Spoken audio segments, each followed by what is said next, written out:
tes choses. Hein. Oui, bébé. Oui. Oh! Mais ça va pas bien la tête. Mais tu m'appelais bébé, tu as rêvé de quoi? De rien.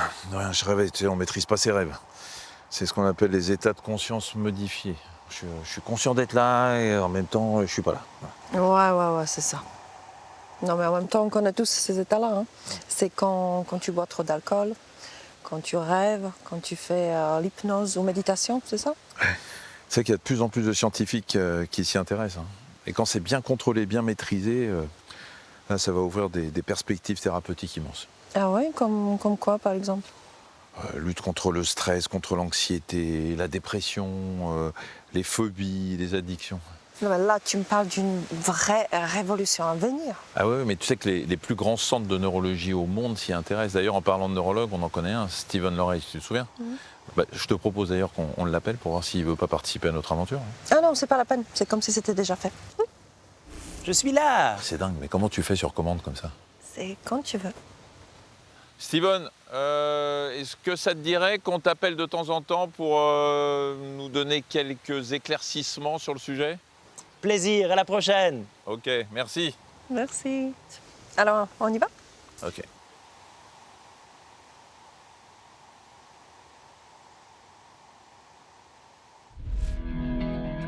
J'ai tout d'un coup cette impression de pouvoir respirer pour la première fois de ma vie. Et c'est le début du plus beau jour de ma vie, quoi. Leur vie a basculé grâce aux états modifiés de conscience. Ça a commencé avec la capacité de sortir hors de mon corps. Je me suis dit, je suis fou, tout de suite. Pour moi, je pense qu'il y a un coup de pouce de l'invisible. Ouais, il y a un coup de pouce de mes copains de l'autre côté, quoi. Ça, c'est sûr. Hypnose, expérience de mort imminente, sortie de corps. Qu'en dit la science? Je suis profondément cartésien et scientifique, mais il y a des choses que j'ai vues et que je ne comprends pas. Nous vous parlerons aussi d'EMDR pour venir à bout des traumatismes. Je suis moins prise à la gorge. C'est pas une technique pour les petites natures, c'est-à-dire qu'il faut être prêt à revivre les choses. Et des champignons psychédéliques pour lutter contre la dépression. C'est une nouvelle vie qui commence. Oui, une renaissance. Comment ces états modifiés de conscience peuvent-ils contribuer à nous guérir? C'est très certainement des médicaments du futur. L'apnée, c'est une gymnastique mentale, c'est une invitation à juste travailler son intention. Si on ne le fait pas, c'est un rendez-vous avec l'histoire de la science qui sera manqué. Ce soir, des expériences qui vont bouleverser toutes les idées reçues. Elle dit qu'il n'y a pas eu de revoir. Je comprends pas. Comment ça marche tout ça? Mon philosophe préféré, c'est James Bond. Jamais dire jamais. Les pouvoirs extraordinaires du corps humain voyagent aux frontières de la conscience. C'est maintenant. Kevin discute avec Adriana et Michel depuis 5 minutes. L'air de rien, il a plongé Michel dans un état d'hypnose. Le voilà plié en deux dans une position pas franchement naturelle.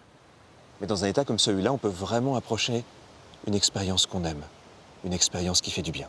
Au bout de 10 minutes, Kevin fait revenir Michel à un état de conscience habituel. Enfin, et tout doucement, il essaie. Vous allez remonter. Comme si vous pouviez revenir vers le monde. Il aura fallu s'y prendre à 3 reprises pour que Michel revienne. Et vous allez pouvoir ouvrir les yeux en pleine forme.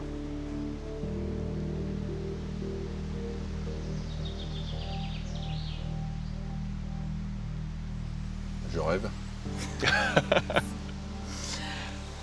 Alors, tu as fait quoi là, à ton avis?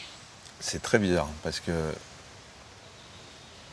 j'étais sûrement dans un état de conscience modifié, mais j'étais parfaitement conscient pendant toute l'expérience. Je sais exactement les positions dans lesquelles j'étais. J'entendais parfaitement la voix de Kevin. Je n'ai aucune notion temporelle. Je ne sais pas combien de temps ça a duré. Une sensation de bien-être, de lâcher prise, mais tout en étant très très conscient de ce qui se passait. Michel reprend ses esprits tant bien que mal. Que s'est-il donc passé dans son cerveau pendant ces quelques minutes? Et qu'est-ce que cette fameuse conscience qui se modifie en fonction des pratiques? Kevin, pour nous, la conscience, c'est savoir ce qui se passe autour de nous et puis savoir qu'on existe. Alors, et pour vous, la définition, c'est quoi en fait? Alors en fait, aujourd'hui, la vision qu'on peut avoir de ça, c'est qu'il y a énormément d'informations qui restent à un niveau inconscient. Par exemple, là, on a plein de bruit, on a plein de sons, il y a plein de choses autour de nous, mais ça ne remonte pas jusqu'à la conscience. Ça reste à un niveau local dans le cerveau. Les théories modernes disent que c'est quand ça commence à devenir partagé dans le cerveau. Par exemple, j'entends un son, mais j'ai envie d'y réfléchir, peut-être d'en parler. Là, tout d'un coup, ça vient partir dans plusieurs directions du cerveau, et c'est là que ça semble remonter à la conscience. On va justement demander à Steven ce qu'il en pense. Steven ? En plus d'être facétieux, Steven Lorraise est un des plus grands neurologues au monde. Il se passionne depuis plus de 20 ans pour la conscience, du coma à la transe, en passant par l'hypnose. C'est quoi, toi, ta définition de la conscience ? Ah, la conscience. Je pense qu'il ne faut pas être trop arrogant. C'est vraiment un des grands mystères. Mais quand même, on sait qu'il y a des parties dans le cerveau qui sont plus importantes que d'autres pour être conscient de notre environnement. C'est ce réseau ici, en rouge, le réseau de la conscience du monde extérieur, sensoriel, tout ce qui passe par nos sens. Et puis, il y a un deuxième réseau très important, réseau de la conscience du monde intérieur. Cette petite voix qui me parle, qui vous parle sûrement en ce moment même, qui me permet d'anticiper. À quoi ça sert de découvrir la conscience? Ma mission comme médecin, c'est de ne pas juste prescrire des médicaments ou des interventions, mais de faire appel à ce pouvoir de l'esprit qui est vraiment sous-exploité et qui peut, je pense, nous aider beaucoup et qui est complémentaire évidemment à tout ce que la médecine classique nous a à offrir. Merci Steven, on va te retrouver. L'hypnose telle que vous la pratiquez, elle est utile pourquoi? En fait, l'idée de l'hypnose, elle est assez simple. C'est comme une voie d'accès à de nombreuses choses qui d'habitude nous semblent impossibles à modifier ou à moduler. Mais c'est avant tout une question de pédagogie, quelque part. Par exemple, personne ne vous a appris à gérer vos émotions. On est juste conscient de les avoir, mais on ne fait que les subir quelque part. Donc le stress, la colère, les peurs, etc. Et il se trouve que quand on modifie l'état de conscience de quelqu'un, il peut avoir accès à la fois dans la manière dont ça se constitue à l'intérieur de lui, d'où vient cette peur, pourquoi elle est là, à quoi elle correspond, mais surtout il va pouvoir interagir avec, soit pour décharger une émotion qui stagne à l'intérieur, soit par exemple pour transformer une réaction émotionnelle. Et ce qui est vrai pour les émotions, c'est vrai aussi pour les comportements. La plupart des addictions, des phobies, peuvent ainsi être traitées grâce à l'hypnose. Dans cet état, notre cerveau est capable de mettre en veille une de ses parties, l'amygdale, le siège de la peur, mais aussi le cortex singulaire antérieur, cette région par laquelle nos émotions influent sur notre comportement. Nous sommes 80% à être réceptifs à l'hypnose, et pour les 20% restants, il suffit parfois d'une séance supplémentaire pour tout débloquer. Et comment on choisit notre hypnothérapeute, hypnologue? Comme il y en a tellement, comment on sait à qui s'adresser? Bien sûr, oui. Puis aujourd'hui, c'est une profession qui n'est pas réglementée. Ce qui est intéressant, c'est de vérifier que les gens ont suivi une vraie école de formation, avec un cursus qui soit complet. Il y a aussi des sites comme le syndicat des métiers de l'hypnose, par exemple, qui regroupent les professionnels compétents. Et puis des écoles qui sont réputées pour former des personnes qui ont une vraie qualité de pratique et des formations complètes, y compris en psychopathologie, pour ne pas rentrer dans un terrain qui ne serait pas le leur, par exemple. Maintenant que la notion de conscience est un peu plus claire, passons à la vitesse supérieure. Nous allons nous intéresser à l'état de conscience modifié le plus fascinant, le plus mystérieux et le plus troublant, les expériences de mort imminente.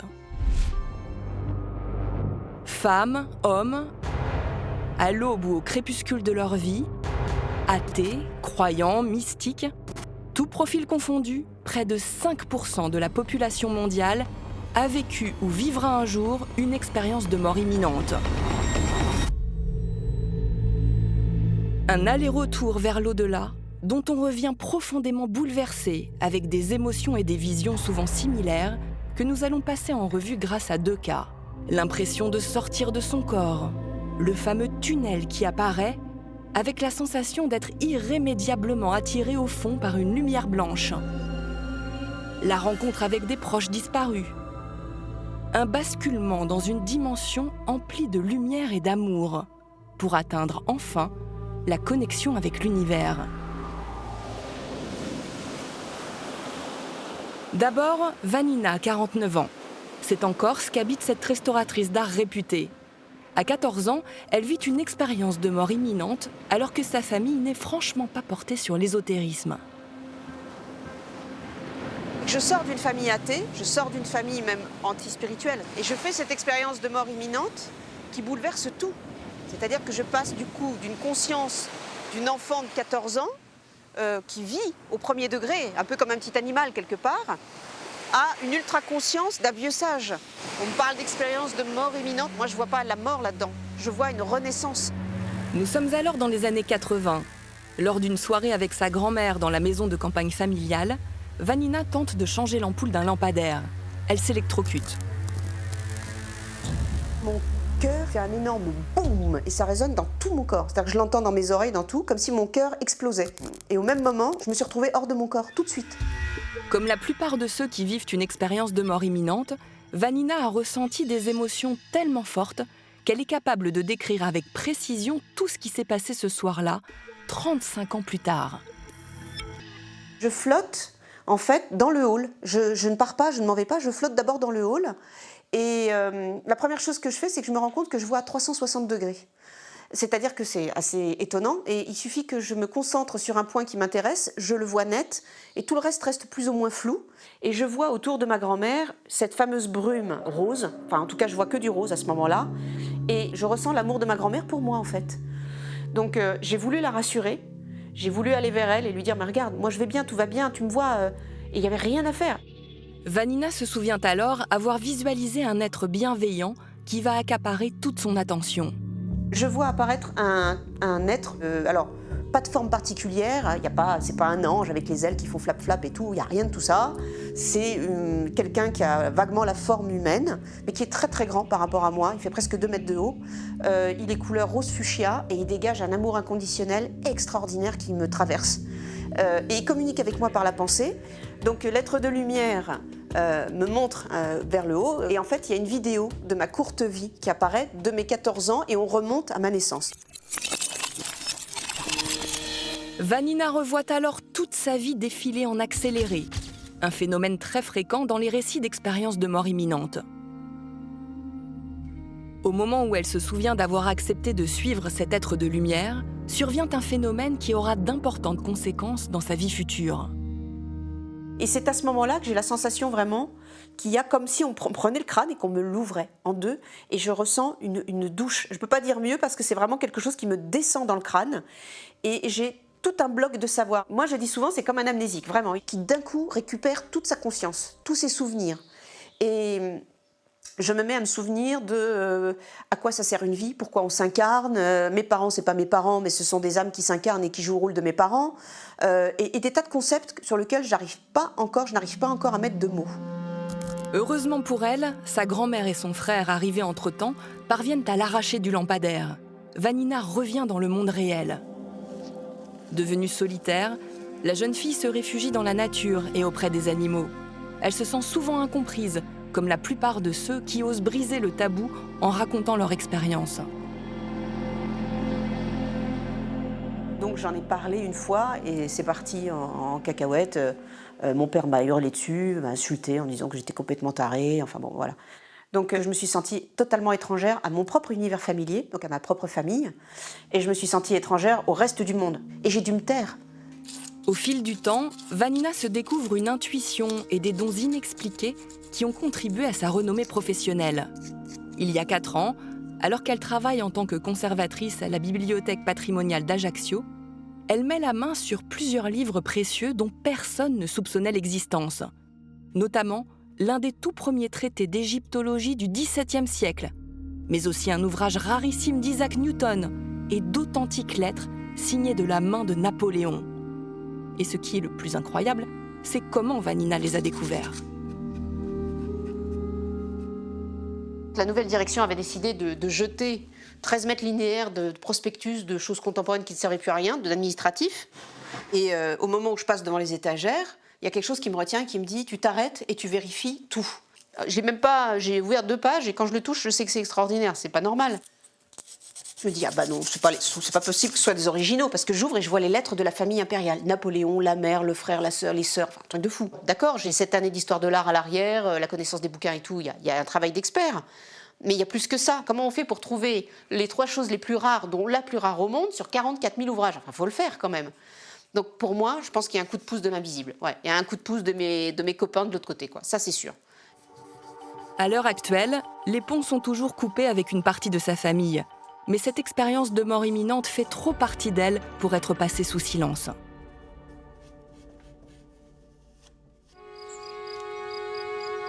En Charente, Vincent, 71 ans, a lui aussi vécu l'impensable il y a 23 ans. S'il a su trouver l'harmonie aux côtés de son épouse Véronique, cet ancien directeur technique de théâtre a également vécu des phénomènes intrigants après son expérience de mort imminente. Il s'est mis à peindre du jour au lendemain. Le blanc arrive, le jaune arrive, donc c'est pour moi la lumière qui va prendre le dessus sur la colère. Ça représente totalement des énergies que j'ai rencontrées de l'autre côté. Et un jour, il s'est passé quelque chose en moi, il m'a dit « il faut que tu peignes, il faut que j'y aille. Tu sais peindre ?» Non, je ne savais pas peindre. Si, vas-y, tu vas voir. Et j'ai commencé à peindre et à faire ce genre de tableau. Comme dans la majorité des cas, c'est sur une table d'opération qu'est survenue l'expérience de Vincent. Il a alors 48 ans et subit une lourde intervention cardiaque qui tourne mal.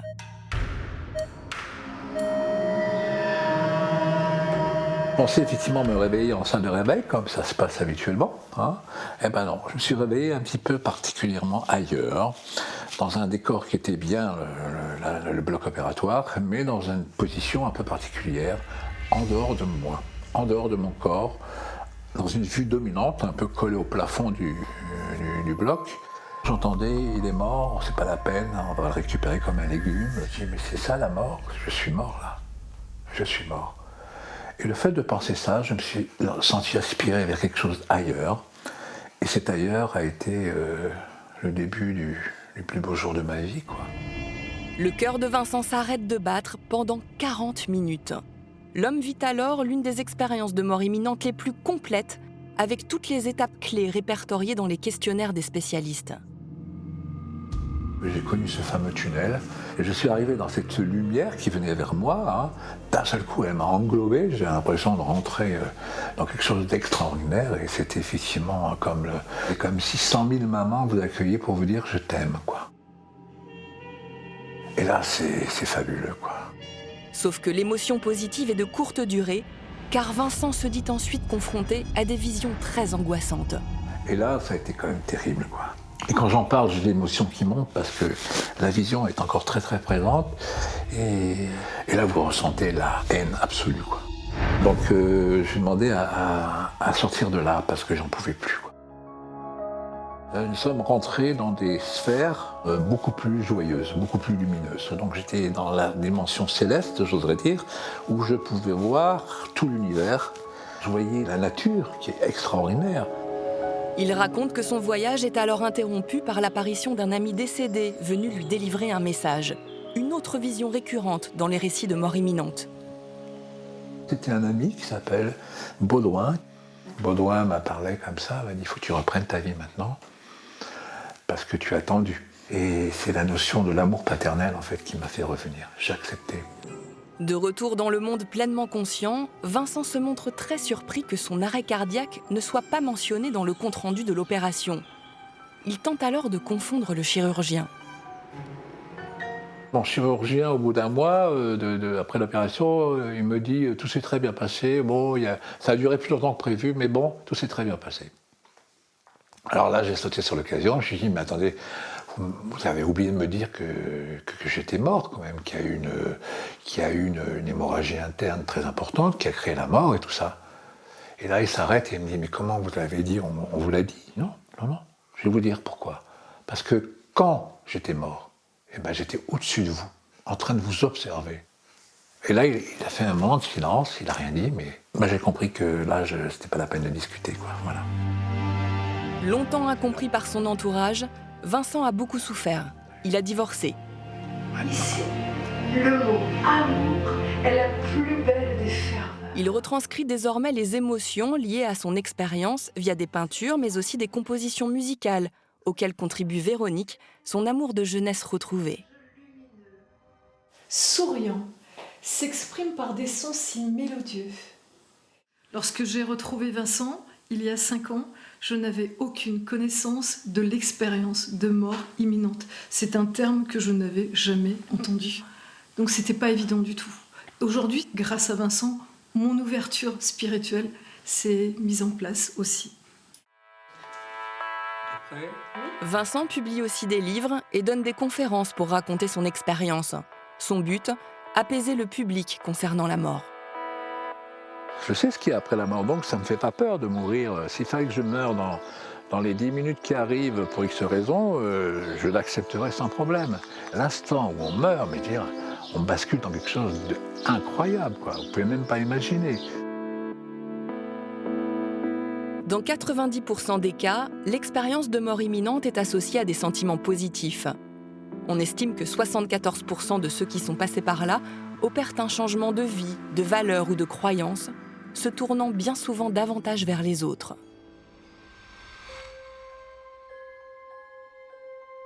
Mais que se passe-t-il dans le cerveau quand on est entre la vie et la mort? Qu'en dit la science? Ces connaissances mènent-elles à des applications thérapeutiques? Charlotte Martial est une des grandes spécialistes mondiales des expériences de mort imminente. Neuropsychologue et chercheuse au Coma Science Group de l'Université de Liège en Belgique, elle travaille depuis 10 ans sur ces étranges phénomènes. Elle va tenter d'éclairer Adriana et Michel sur ces personnes qui ont vu la mort de près et qui en sont revenues. Pour ceux qui vous poseraient la question simple, c'est quoi exactement une expérience de mort imminente? Ce sont des gens qui ont été proches de la mort, ils ont été dans une situation critique, parfois en état de mort clinique, mais ils ne sont pas décédés, ils n'ont pas été jusqu'à l'état de mort cérébrale, parce qu'ils sont là aujourd'hui pour nous raconter ce qu'ils ont vécu. C'est-à-dire mort clinique, ça veut dire que le cœur arrête de battre. En effet, donc là il y a la cessation de l'activité du cœur et de la respiration, tandis que dans la mort cérébrale, là c'est vraiment l'arrêt de l'activité cérébrale. Voilà comment cela se passe dans le cerveau. Le cerveau de gauche est celui d'une personne en état de conscience normale. Les couleurs chaudes reflètent une consommation importante en glucose, signe que les différentes régions cérébrales fonctionnent bien. À droite, un cerveau en état de mort cérébrale. Il ne fonctionne plus. Tout est noir. La personne est considérée comme décédée et c'est irréversible. Au milieu, un cerveau en grande souffrance, comme peut l'être celui de quelqu'un en état de mort clinique. Le cœur s'est arrêté, mais il y a toujours un minimum d'activité cérébrale et de consommation en glucose, mais moins qu'en état normal. Ce qu'il faut savoir aussi, c'est que donc, on n'a pas besoin de tout notre cerveau pour être conscient. On a besoin de certains îlots de régions, certaines régions qui se connectent, etc., pour pouvoir être conscient et vivre, par exemple, une expérience de mort imminente. Apparemment, quand on vit une mort clinique, on est encore conscient 3 minutes après. Et c'est là où ça se passe, cette expérience? Alors ça, c'est une grande question qui reste toujours à l'heure actuelle sans réponse. Néanmoins, en effet, certaines études montrent qu'il y a un pic électrique d'activité dans le cerveau juste avant l'arrêt cardiaque. Et donc, on fait l'hypothèse ici, mais ça reste une hypothèse, que ce serait pendant ce moment bien précis que les personnes vont vivre cette expérience extraordinaire. Juste avant l'arrêt cardiaque? C'est ça, oui. À ce moment-là, on constate aussi une réduction de l'oxygène au niveau des régions occipitales, derrière la tête. Les régions liées à la vision. C'est ce qui pourrait expliquer cette fameuse vision du tunnel et de la lumière blanche. Et si le mécanisme cérébral semble le même chez tout le monde, la perception qui en résulte peut différer selon les cultures. Par exemple, en Asie, au lieu du tunnel, on parle plutôt d'une rivière.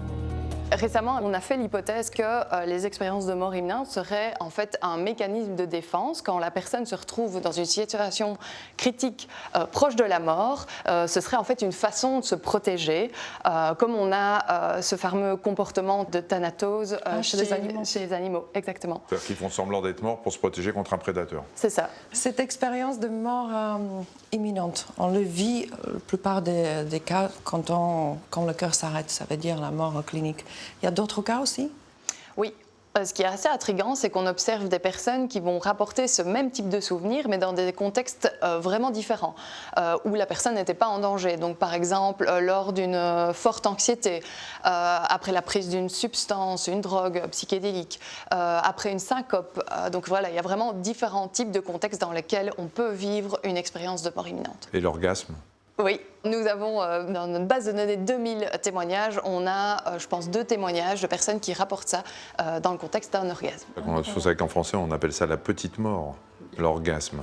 C'est vrai. Ouais, c'est vrai. Parce qu'on perd conscience un tout petit peu. On est dans un état de conscience altéré. Modifié, complètement modifié. Ouais. Évidemment, les chercheurs ne sont pas présents au moment des expériences de mort imminente. Mais plus tard, tous ceux qui en ont vécu et qui acceptent de communiquer sont invités à remplir un questionnaire très précis sur leurs ressentis, leurs visions, leurs souvenirs. Par exemple, votre perception du temps était-elle modifiée? Est-ce que vous avez eu l'impression de soudainement tout comprendre sur vous-même, les autres et l'univers, pour faire référence à cette sensation de connexion avec l'univers que certains peuvent ressentir? Est-ce que vous avez eu une sensation de paix et de bien-être, donc qui est souvent rapportée également? Fort de ces enseignements collectés dans le monde entier, Charlotte Martial et ses équipes tentent ensuite de reproduire les mêmes effets chez des sujets qui n'ont pas vécu d'expérience de mort imminente. Le but ? Décrypter les processus neurologiques précis qui sont en œuvre pour accéder à ces états altérés de conscience. Tous ces tests sont évidemment très encadrés par du personnel médical. Mais concrètement, comment vous faites pour le rapprocher d'une expérience de mort imminente? Alors, il y a différentes méthodes qu'on utilise, notamment utiliser des drogues. Donc, on sait notamment que les substances telles que la kétamine ou la DMT vont permettre à l'être humain de vivre ces expériences subjectives. Alors, il ne s'agit pas d'expériences de mort imminente authentiques, mais ce qui rapporte sont vraiment similaires à ce qui est vécu dans un contexte proche de la mort. Stephen Loraise, neurologue, travaille avec Charlotte Martial. L'occasion de lui demander son point de vue sur ces expériences qui semblent parfois un peu extrêmes. Vous-même, vous avez essayé de vivre cette expérience de mort imminente? Alors, comme chercheur de la conscience, oui, j'ai essayé de vivre d'expériences de mort imminente. Je suis allé en Varsovie, dans une grande centrifuge, où on m'a fait tourner jusqu'à ce qu'il n'y avait plus de sang dans mon cerveau, tout était dans mes orteils, et j'ai vu cette vision en tunnel. J'étais aussi dans une chambre anéchoïque, où on n'entend plus rien, et qu'est-ce qui se passe après un petit temps? On commence à halluciner. J'entendais des enfants, je voyais une présence, c'était très intéressant, et donc je pense que comme chercheur, c'est important d'enrichir les mesures objectives avec le vécu subjectif, le vivre soi-même. Et toutes ces expériences sont très utiles, car grâce aux recherches de Charlotte Martial et de ses équipes, on sait qu'il existe une signature neurophysiologique des expériences de mort imminente dans le cerveau. Et cela ouvre des espoirs thérapeutiques très prometteurs.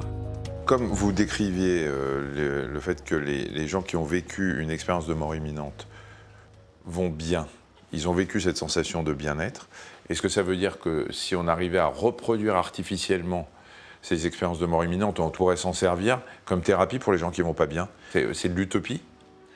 Non, je ne pense pas que c'est de l'utopie. C'est pour ça qu'on fait ces études aussi. Donc l'idée, c'est en effet, comme on fait en fait avec par exemple la méditation ou maintenant la transe récemment, l'idée c'est de pouvoir en effet pouvoir les reproduire artificiellement grâce à différentes techniques chez ces personnes-là et que ce soit utilisé dans un but thérapeutique, oui. À terme, induire un état cérébral similaire à celui des expériences de mort imminente permettrait de soigner certains traumatismes et de désamorcer toutes sortes d'angoisses. Les bienfaits thérapeutiques concernent donc prioritairement la lutte contre la dépression et l'anxiété. Charlotte et ses équipes travaillent aussi à ce que ces expériences ne soient plus tabous et qu'on arrête de prendre ceux qui les ont vécues pour des fous. Voilà, t'es revenu. T'étais parti où? Loin, très loin. Nicolas, apparemment, vous avez des capacités extraordinaires. Qu'est-ce que vous savez faire? Oula, qu'est-ce que je sais faire? Des capacités extraordinaires, oui, on va dire pour le commun des mortels. Ça a commencé avec la capacité de sortir hors de mon corps. C'est-à-dire que depuis que je suis gamin, il ne faut pas faire cette tête. Je pense pas que tout le monde peut le faire. Pour moi, je suis intimement persuadé que si. Depuis que je suis gamin, en fait, quand je suis dans un lieu où je m'ennuie, je m'emmerde, je ne suis pas obligé de rester, c'est-à-dire que je peux partir. Je me suis rendu compte que je vivais ça, j'avais aux alentours des 6 ou 7 ans. C'est-à-dire que j'allais voir ce qui se passait chez mes parents, chez ma grand-mère, et en revenant le soir après l'école, par exemple, je me rendais compte qu'il y avait des choses que j'avais vues qui étaient vraies. Un mur que mon père avait construit, un gâteau que ma mère avait fait, un lapin que ma grand-mère avait...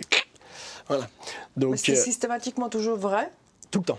Depuis que je suis gamin, j'ai toujours vérifié. Je vérifie parce que j'ai toujours eu peur de devenir fou ou d'être fou. On se voit, le corps reste assis, ouais. Et vous partez? J'ai l'impression que quelque chose de fluide sort de mon corps, enfin, se met à se balancer et sort. Et à ce moment-là, en fait, je ne me vois pas sortir et m'envoler en haut de mon corps, non. Moi, j'ai cette sensation de décalage par rapport à mon corps. J'ai plus de sensation corporelle. Après, il y a une espèce de flash lumineux où ma conscience, mon être, est ailleurs. Ça ne peut pas être une hallucination? La seule manière de faire la différence avec une hallucination, c'est de faire ces vérifications. Et nous, c'est ce qu'on a essayé de vérifier. C'est-à-dire qu'en tant que scientifique, on s'est dit, mais s'il y a une seule chance que ce soit possible, ça vaut la peine d'essayer de le vérifier, donc de faire la part des choses. Est-ce qu'on est en face d'une hallucination ou d'un phénomène encore inconnu de la conscience? Donc on a monté un protocole pour tester ça dans des conditions de laboratoire. Et ça a montré que ce n'était pas une hallucination. Nicolas était capable de le faire. Évidemment, il est logique d'être dubitatif. C'est pourquoi nous avons voulu tester ses capacités extraordinaires quelques jours avant.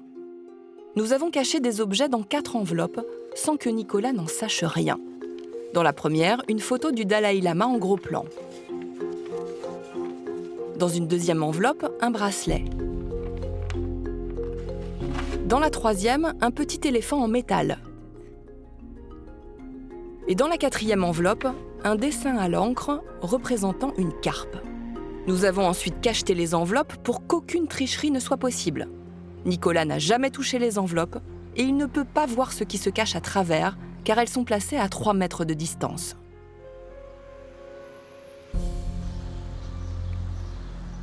Je vais voir si je capte quelque chose, si j'arrive à voir quelque chose. Ok.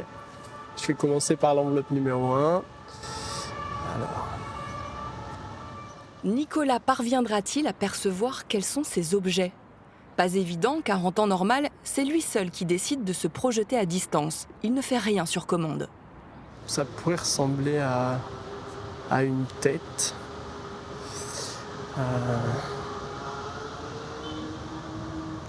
Ouais, peut-être un visage, quelque chose.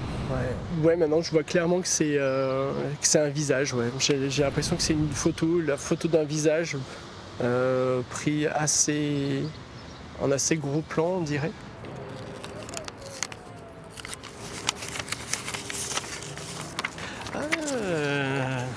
C'était un visage pris en gros plan.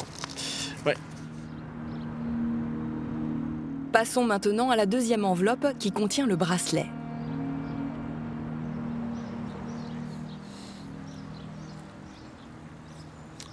Même s'il se touche le bras à l'endroit d'un bracelet, cela semble plus compliqué pour Nicolas.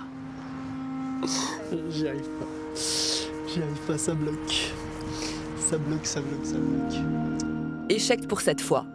Qu'en est-il maintenant du troisième objet ? Ça semble lourd. En métal.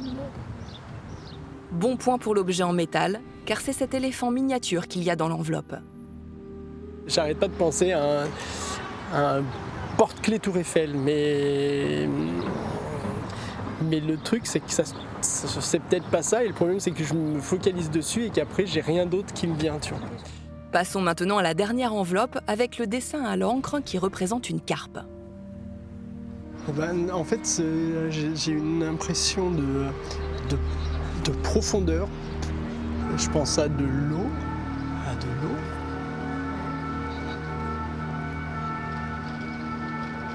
Ça va très vite, ouais. Il y a beaucoup de mouvements en fait. Et il y a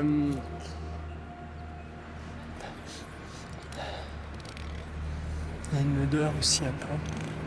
C'est pas une odeur d'océan ou de mer, c'est autre chose. Peut-être une odeur un peu vaseuse. S'il n'a pas réussi à désigner l'objet, il s'en est beaucoup rapproché. Ah putain, magnifique, waouh. Qu'elle soit visuelle, auditive ou autre, Nicolas affirme recevoir de nombreuses informations et il doit faire le tri. C'est un peu comme si je vous disais, essayez de vous souvenir d'un lieu où vous avez passé vos vacances. Et ben vous allez avoir des images, vous allez avoir des sons peut-être, quelques bribes de sons comme ça, mais qui vont être très fugaces. Peut-être des odeurs, des choses que vous avez goûtées. En fait, moi, c'est ça. C'est un peu comme si j'essayais de me souvenir de quelque chose que j'allais voir peut-être par la suite.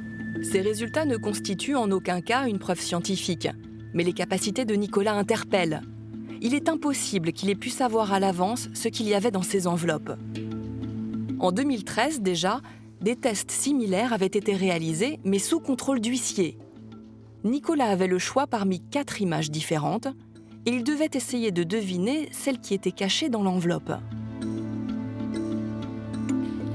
Assez rapidement, j'ai commencé à entendre des sons, des voix, des textes qui me donnaient la réponse de ce qu'il y avait dans l'enveloppe. Alors, ça a été très flippant pour moi parce que jusqu'à maintenant, je vivais des sorties hors du corps, des visions à distance. Disons que j'étais acteur. C'est moi qui déclenchais et je pouvais arrêter quand je voulais.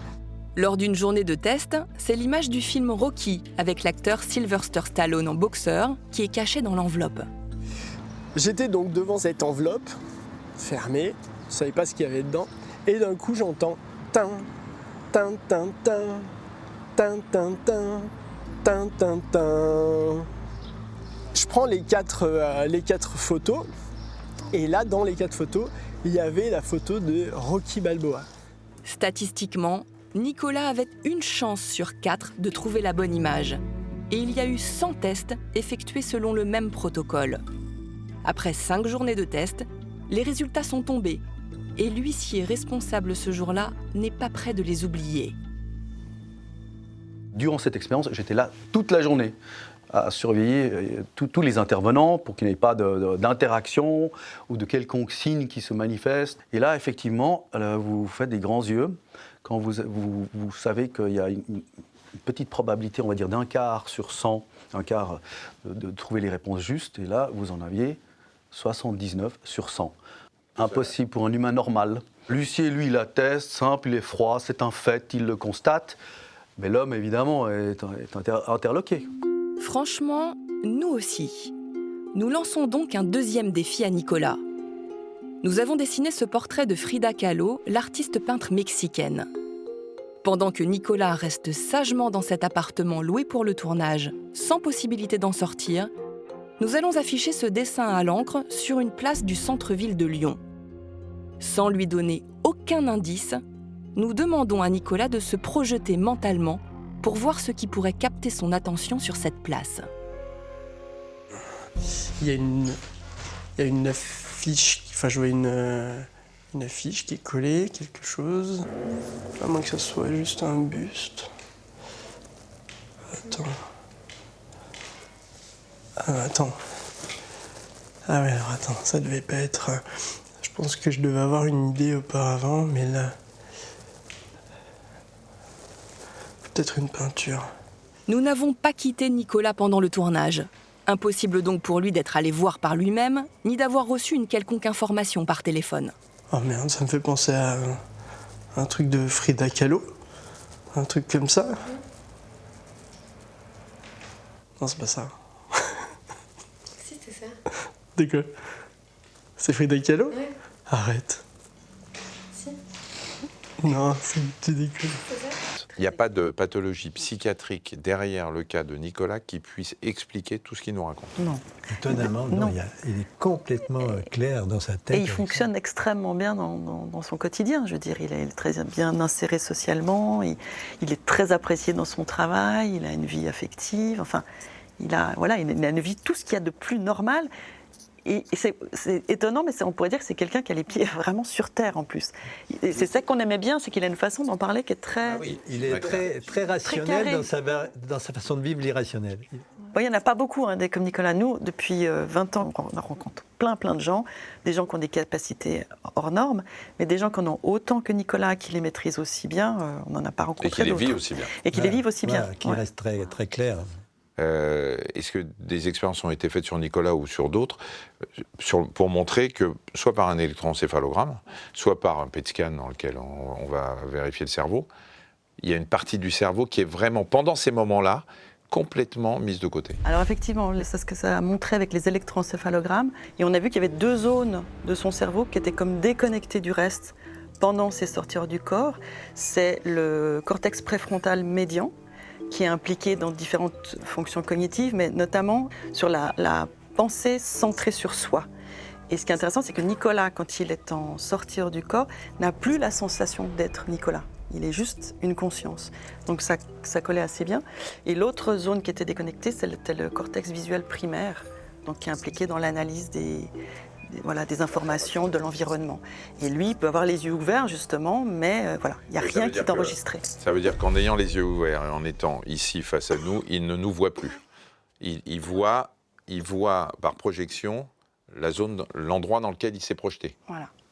Donc il y a une déconnexion complète de cette zone-là. De ce qu'il devrait ressentir en regardant devant lui. Exactement. On va peut-être pouvoir demander d'ailleurs à Steven ce qu'il en pense, parce que c'est quand même assez intriguant et de savoir ce qu'il pense de ses capacités particulières.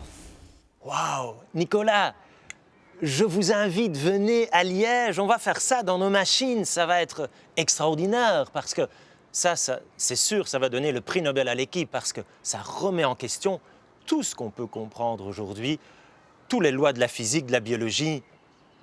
Venez. Dis-moi, Steven, même si on n'y comprend pas grand-chose, est-ce que les scientifiques restent ouverts à ce genre de choses? Un scientifique qui n'est pas ouvert, il n'est pas scientifique. Notre métier, c'est de se remettre en question tous les jours. On sait que ces phénomènes extraordinaires, on en a beaucoup, des personnes qui n'ont plus le sentiment d'être dans leur corps. Je l'ai vécu moi-même, d'ailleurs, plusieurs reprises. Et comme neurologue, je reprends mon organe préféré, on sait que si je vais stimuler cette partie-là, on appelle le cortex temporo-pariétal droit, exactement là, on a pu, à plusieurs reprises, provoquer ces fameuses out-of-body experiences, ces décorporations. Est-ce qu'on peut dire qu'aujourd'hui, ça a été prouvé qu'il peut y avoir des perceptions visuelles, auditives, peu importe, en dehors de ce qui rentre par nos yeux et nos oreilles et qui est interprété par notre cerveau? Pour le moment, dans la littérature scientifique, non. Mais je suis très ouvert et mon philosophe préféré, c'est James Bond. Jamais dire jamais. Ne jamais dire jamais, c'est une chose. Mais à quoi certains états modifiés de conscience peuvent-ils nous servir concrètement sur le plan thérapeutique?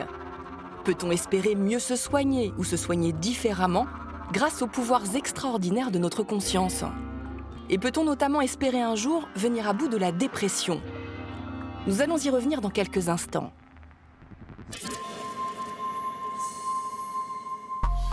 Mais pour l'heure, nous allons nous intéresser à un état modifié de conscience qui va nous aider à lutter contre le stress et l'anxiété. Mais qui sert aussi, avec un peu d'entraînement, à optimiser nos capacités physiques de façon spectaculaire. Est-ce que tu es prêt pour qu'on regarde ce qui se passe dans ton mental? Allons-y. Steven Lorays, neurologue, étudie depuis 2013 le cerveau des grands méditants. Il a notamment démontré que cette pratique allongeait notre durée de vie. Depuis quelques mois, il se demande si l'apnée a des vertus similaires. OK. À Villefranche-sur-Mer, en chair et en os, il va faire des mesures en piscine sur Guillaume Néry, un de nos plus grands apnéistes, qui tient 8 minutes sans respirer. Et c'est une première mondiale. Donc l'appareil, il enregistre l'activité dans ton cerveau en ce moment même, l'envoie sur le cloud et on voit ici que ça avance. Chaque ligne, c'est une composante de ton activité mentale. L'éveil, l'attention globale, l'attention focalisée, ce qu'on appelle les fonctions exécutives. Et c'est un peu ce qu'on connaît bien, là, à l'état d'éveil, ça part dans tous les sens. Hein. Même... Parce que je t'écoute, je suis attentif à exact. C'est ce qu'on appelle le monkey mind, hein. C'est ce flux continu de pensée qu'on arrive ici à visualiser. Le capteur mesure l'activité électrique du cerveau de Guillaume Néry. Et pour le moment, la couleur rouge montre que son attention n'est pas focalisée. Ce qui va se passer maintenant, c'est que tu vas te préparer et puis faire une apnée. Okay. Après une petite préparation, Guillaume enchaîne plusieurs apnées, dont une de 5 minutes. 1 minute d'apnée.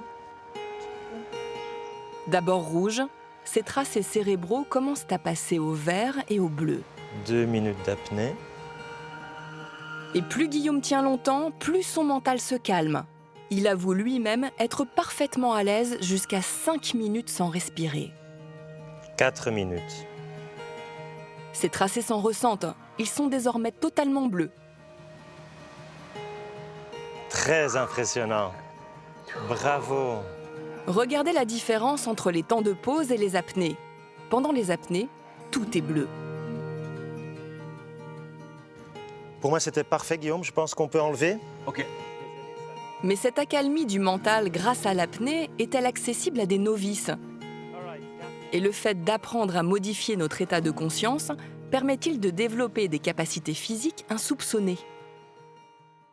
Qu'est-ce que vous faites là? Bonjour messieurs, on ne voudrait pas vous déranger plus que ça. Qu'est-ce qui s'est passé avec Guillaume là, pendant que vous avez fait l'expérience? Je passe la tête dans l'eau et tout se calme.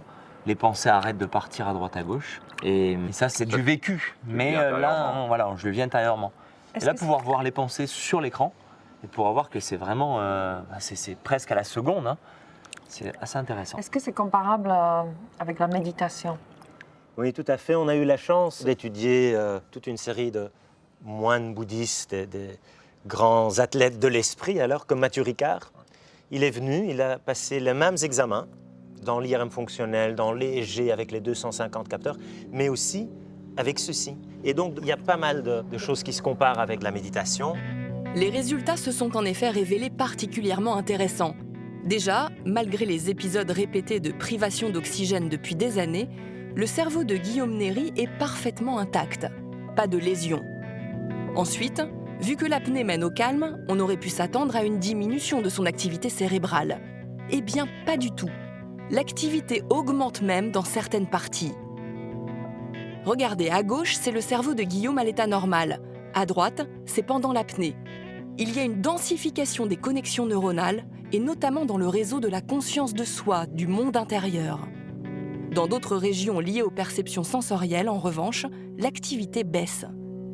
Tout l'enjeu de Steven et de Guillaume, c'est d'initier le grand public à ces techniques. Les études montrent que plus que la moitié du temps, nos pensées sont ailleurs.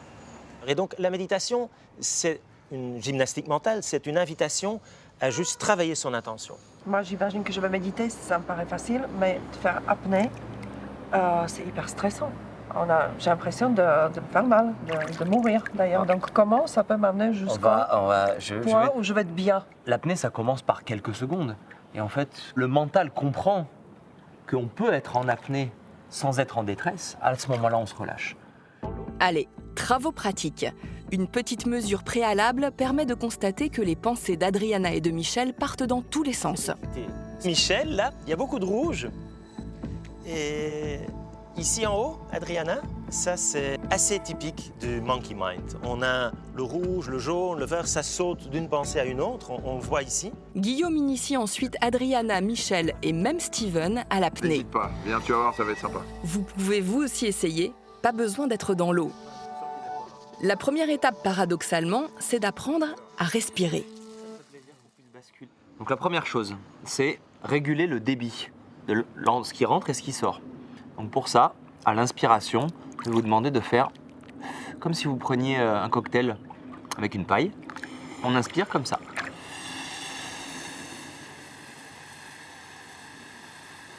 Et quand on expire, on fait un bruit comme le serpent. L'expiration doit durer 2 fois plus longtemps que l'inspiration. Si vous inspirez en 3 temps, vous expirez en 6. Donc on va continuer dans cette logique, sauf qu'on va rajouter, à la fin de l'inspiration, un petit moment qu'on appelle de rétention. C'est une petite apnée. Donc en gros, on inspire. Petite rétention. Et on expire. Deuxième clé, se concentrer sur le diaphragme, ce muscle qui optimise notre capacité respiratoire. Donc, première phase de l'inspiration, on utilise le diaphragme. Donc, en descendant, ce diaphragme va pousser le ventre vers l'extérieur. Et ensuite, une fois que le ventre est gonflé, on gonfle la cage thoracique. C'est un peu comme une bouteille, hein. Quand on va remplir au robinet, on remplit d'abord le bas, puis ensuite le haut. Et quand on expire, on laisse faire, voilà, naturellement. On relâche tout. On relâche tout. Et l'utilisation du diaphragme vient stimuler le nerf vague. Et ce nerf vague va activer le système nerveux parasympathique qui va permettre de tout calmer. Quand on retient son souffle, même 5 secondes, en étant les poumons pleins, l'oxygène va mieux se diffuser au niveau du sang. Et donc le rythme cardiaque va diminuer. Donc on va aller vers cette espèce de d'état de relaxation. Ça vous dit d'essayer? Oui. Allez, prenez chacun votre masque. Moi, je reste en surface, je vous regarde. Je veille à ce que tout se passe bien. Et on reste combien de temps en apnée? Je vous dis pas. On fait ce qu'on veut. Vous faites ce que vous voulez. Ça marche? Allez, on inspire ensemble. Allez, 3, 2, 1, et l'apnée commence maintenant. Top.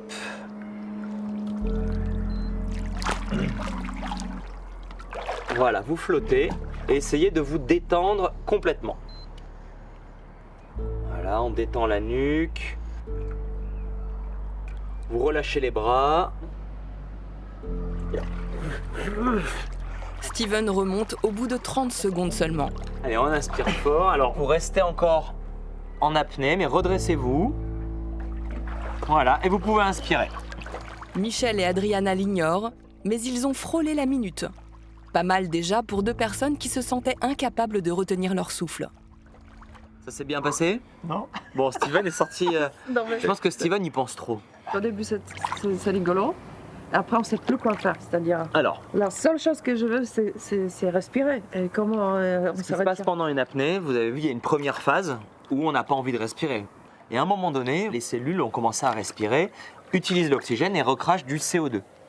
Sauf que en apnée, on ne rejette pas d'air, hein, puisqu'on reste en circuit fermé.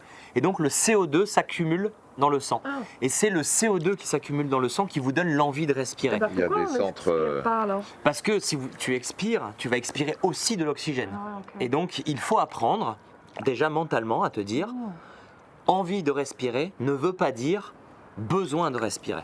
Intellectuellement, ouais, c'est vrai que c'est le truc. C'est Tu te dis, contre-intuitif au départ, là, je bien vais sûr. mourir noyé. Mais non, je vais rester quand même parce que Guillaume, il m'a dit, je sais que tu as envie de respirer, je sais que tu vas te noyer, mais continue quand même. Et c'est ça. Fort de ses conseils, c'est reparti pour 2 apnées. Steven, tu essaies de les accompagner. Hein. Pas la pression. Moi, je t'ai fait confiance hein, quand tu mets tous tes trucs sur la tête. Maintenant, tu dois me faire confiance. Allez. Allez, la prochaine, on inspire tous ensemble. Et on y va. Go. Et je vais vous laisser vous retrouver en tête-à-tête avec vous-même.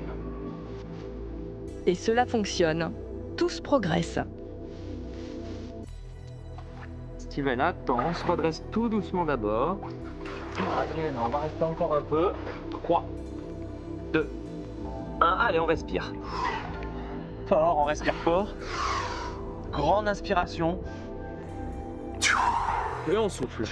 Alors on reste concentré et on part sur la dernière apnée. C'est parti. Voilà, c'est parfait. Donc là, la phase de confort, normalement, dure plus longtemps. Le cœur bat lentement pour vous permettre d'être à l'économie. Et donc Steven, là tu peux commencer à te redresser si tu veux, tout doucement. Et là, l'impossible se produit. Steven ne remonte pas avant les autres.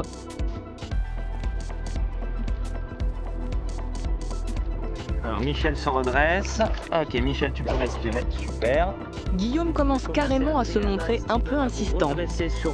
Ouais, Steven, tu peux respirer maintenant, Steven, c'est bon. Tu peux sortir. Allez, vas-y. Et Adriana. Super. Respire fort. Ah bah, Steven, Steven, il était allé loin. On voit, son cerveau, lui. on voit le compétiteur. Hein. Ouais, il veut pas lâcher.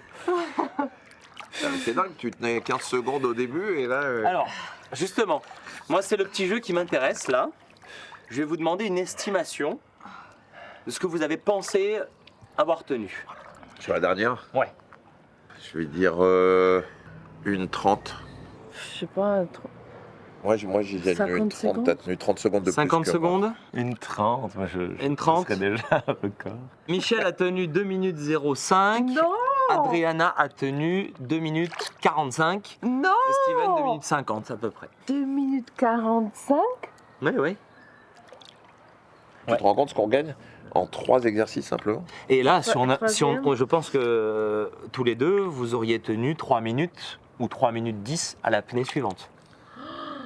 C'est Et oui, Michel sera arrivé à 2h30. Et voilà, alors, je pense que. Voilà, moi, je serais arrivé à 3 minutes.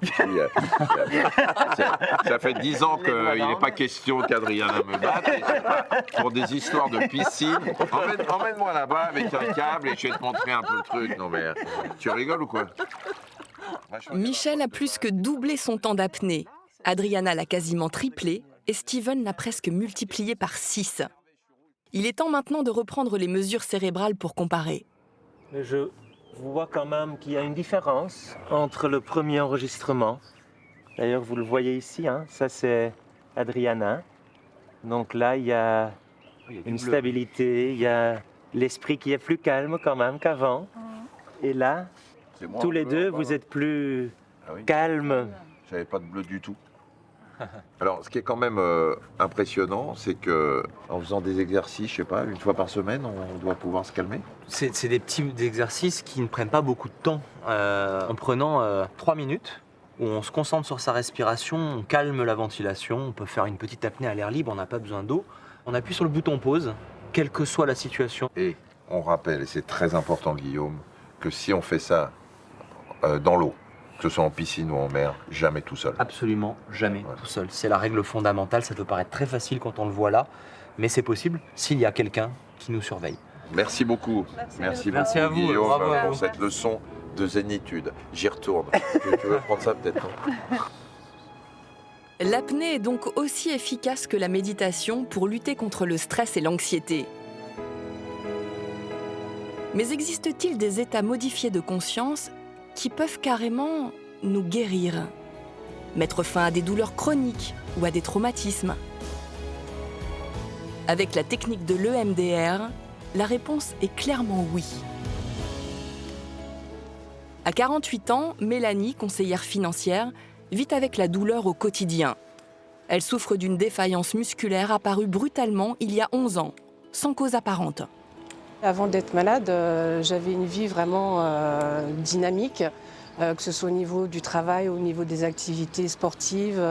Et puis, du jour au lendemain, j'ai commencé à avoir mes jambes qui ont perdu leur mobilité. Les muscles qui tenaient plus, donc beaucoup de tremblements et des douleurs qui ont commencé à être diffuses, mais partout dans le corps, jusqu'au jour où je me suis retrouvée en fait aux urgences et je suis restée hospitalisée pendant 10 jours. Pour tenter de soulager ces douleurs intenses, Mélanie a tout essayé. Des médicaments évidemment, mais aussi de la natation, du yoga, de l'auto-hypnose. Mais rien à faire. Même les patchs de morphine qu'elle utilise au quotidien ne sont pas suffisants. Après une batterie d'examens, au bout d'1 an et demi d'errance médicale, un médecin lui diagnostique une fibromyalgie, une pathologie encore mystérieuse. Donc le rhumatologue effectivement me dit écoutez, voilà, vous avez telle pathologie, mais aujourd'hui on ne comprend pas, on ne sait pas d'où ça vient, mais on pense que cela pourrait provenir d'un choc post-traumatique. Donc moi je voyais absolument rien qui pouvait provoquer ces douleurs qui étaient extrêmes dans la totalité du corps. Il n'y avait pour moi aucune explication. Dans l'espoir de retrouver une vie sans douleur, Mélanie s'intéresse à l'EMDR, un terme anglo-saxon qui signifie désensibilisation par mouvement oculaire. Une technique thérapeutique inventée aux États-Unis en 1987 pour soigner les vétérans souffrant de stress post-traumatique. La première consultation avec la psychologue Eva Drozdowski va servir de révélateur. Mélanie nous a bien sûr autorisé à divulguer ces informations. En EMDR, on part du principe que le symptôme est l'expression d'un événement qui n'a pas été digéré et qui s'exprime en fait à travers un trouble psychique ou à travers des troubles physiques. Et donc la patiente s'est confiée sur une agression très lourde qu'elle a subie à 17 ans, donc une agression sexuelle avec arme à feu. C'est évidemment un événement dont elle n'a pas beaucoup parlé, c'est quelque chose qu'elle s'est plutôt efforcée à enfouir, à faire en sorte de passer par-dessus et de continuer à vivre. Simplement, le corps et le psychisme, lui, n'oublient pas et à un moment donné, ça ressort. Et il se trouve que les symptômes liés à ces douleurs chroniques sont apparus 20 ans, jour pour jour, comme une date anniversaire après cette agression. Deuxième phase, cruciale dans le protocole de l'EMDR, la première séance de désensibilisation du souvenir traumatisant. Mélanie, venez avec moi. Oui. Je vous en prie, installez-vous ici. Très bien, merci. La perspective de ne plus souffrir constitue une motivation de taille. Mais il va falloir beaucoup de courage à Mélanie, car dans un premier temps, la praticienne va réactiver les émotions et les perceptions liées au trauma. Presque 11 ans. Alors Mélanie, quand vous pensez à cette situation, quelle image vous vient à l'esprit et qui représente le pire moment de cet événement? L'arme à feu. D'accord. Vous vous dites quoi? Je vais mourir ou j'ai peur? Oui, je vais mourir, oui. Oui. Quand vous pensez à cette image et à ces mots « je vais mourir », quelle émotion est-ce que vous ressentez? C'est même pas imaginable. J'ai une impression d'être oppressée complètement, au niveau de la poitrine et au niveau de la gorge, d'avoir d'étouffer en fait. La psychologue peut désormais commencer la stimulation bilatérale des yeux, un mouvement de va-et-vient que Mélanie doit suivre et qui la fait entrer dans un état de conscience modifié. Alors cette technique de mouvement oculaire que l'on fait donc pendant la séance de MDR reproduit en fait ce que votre corps fait naturellement la nuit durant la phase de sommeil paradoxal. Et donc si vous observez quelqu'un en train de dormir durant sa phase de sommeil paradoxal, vous le verrez complètement immobile mais avec les yeux qui frétillent sous la paupière. Et en fait, c'est un moment de la nuit où votre cerveau traite les informations. Et c'est ce qui permet aussi de digérer les événements de la journée. Chaque événement que nous vivons active plusieurs zones du cerveau. Cortex visuel pour les images, cortex auditif pour les sons, cortex olfactif pour les odeurs et amygdale pour les émotions ressenties à ce moment-là. Toutes les composantes du souvenir sont alors enregistrées dans l'hippocampe, le siège de la mémoire. Les zones se désactivent alors et le cerveau passe à autre chose. Mais en cas de choc émotionnel, les amygdales ne s'éteignent pas, bloquant alors le souvenir de l'événement dans le présent. On revit alors perpétuellement les mêmes émotions négatives, aussi intensément qu'au premier jour. C'est ce qu'on appelle un souvenir traumatique. En fait, on fait remonter l'événement traumatique à la surface et on le balaye avec ces mouvements oculaires. On permet finalement au cerveau de refaire ce travail qui n'a pas été fait à l'époque ou qui a été mal fait et qui fait que cet événement a été coincé dans le système nerveux. On permet en fait de le sortir de là, de le désensibiliser et de le faire passer à un autre état de conscience. Prenez une respiration. Dites-moi ce qui vient maintenant. J'ai besoin que ça sorte. Allez-y, laissez sortir ce qui vient. L'événement traumatique, bien sûr, ne va pas disparaître de notre mémoire. Il ne va pas être effacé par une séance de MDR. Par contre, il va complètement perdre sa charge émotionnelle. Donc le souvenir va rester, mais il va comme se normaliser. La plupart des études montrent que dans 80% des cas, l'EMDR est efficace pour faire disparaître les croyances négatives et les symptômes invalidants provoqués par un traumatisme. Et dites-moi ce qui vient maintenant. Je suis moins prise à la gorge. C'est encore noué, mais c'est pas noué comme au début. Vas-y, continuez avec ça. En moyenne, il faut 3 à 5 séances d'1 heure pour ressentir les effets de l'EMDR. Mais déjà, à ce stade, le changement est très clair pour Mélanie. Là, j'ai l'impression d'avoir balayé quelque chose. Non pas que j'y pense pas, non pas que ça n'a pas fait partie de ma vie, mais c'est bon. J'ai plus ce stress, j'ai plus cette angoisse, j'ai plus cette boule, j'ai plus ces cris que j'avais envie de sortir ou ces larmes à m'effondrer complètement. Et maintenant, quand vous revenez à la situation initiale, est-ce que les mots « je vais vivre » correspondent à cette situation ou est-ce que vous avez d'autres mots positifs qui correspondent peut-être encore mieux? Je vais vivre, je vais survivre, je vais passer à autre chose. Très bien. Nous avons rappelé Mélanie après sa 2e séance. Elle nous affirme déjà ressentir moins de douleur. De plus en plus reconnu, l'EMDR est même recommandé par l'OMS depuis 5 ans pour traiter un stress post-traumatique provoqué par un attentat, un deuil, et venir à bout des addictions ou encore de la dépression. Mais cette thérapie est aussi indiquée pour des traumatismes moins lourds, comme une rupture, un burn-out ou un accident. C'est le cas de Karen. Journaliste de 51 ans, aventurière dans l'âme et plongeuse expérimentée, elle se retrouve il y a 15 ans au Mexique, à 35 mètres de profondeur, dans un gouffre naturel. Je regarde un peu estomaqué le paysage qui s'offre à moi, qui est donc une forêt engloutie, cachée par une sorte de brume blanche laiteuse, et je prends du temps pour regarder. Sauf que le moniteur, lui, veut aller le plus vite possible et commence à tirer ma palme pour que je passe derrière lui le plus vite possible. Je regarde mon mari avec des grands yeux, paraît-il, dans mon masque. Je commence à être plus stressée, de plus en plus stressée. Et je commence à hyperventiler, c'est-à-dire que je commence à respirer de plus en plus vite parce que voilà, le stress monte. Une plongée particulièrement difficile techniquement, un stress qui monte. Karen n'en a pas conscience, mais cet épisode va 7 mois plus tard exploser comme une bombe à retardement. Lors d'une autre plongée, elle est incapable de mettre la tête sous l'eau. D'autres symptômes font alors rapidement leur apparition. Et lors de son vol retour, c'est la crise de panique. L'avion commence à rouler. Et je me retourne vers mon mari et je lui dis qu'il faut que j'ouvre la fenêtre pour respirer. Il me regarde bizarrement, il me dit que ça ne va pas être possible. Et là, il y a une sorte d'angoisse qui se met en place. Je suis en train d'hyperventiler, donc je suis... Et il faut que je trouve un moyen de me calmer.